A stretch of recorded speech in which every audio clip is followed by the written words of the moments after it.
Mến chào tất cả các em. Với diễn biến phức tạp của dịch virus corona hay còn gọi là Covid-19 đã gây ảnh hưởng không nhỏ đến quá trình học tập của học sinh trên toàn cả nước.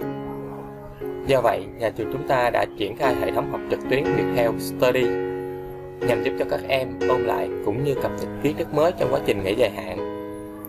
Thì video ngày hôm nay thầy sẽ hướng dẫn cho các em biết cách đăng nhập cũng như sử dụng hệ thống ViettelStudy như thế nào.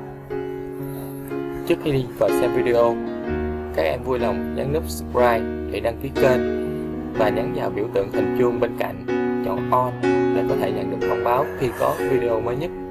Cảm ơn tất cả các em.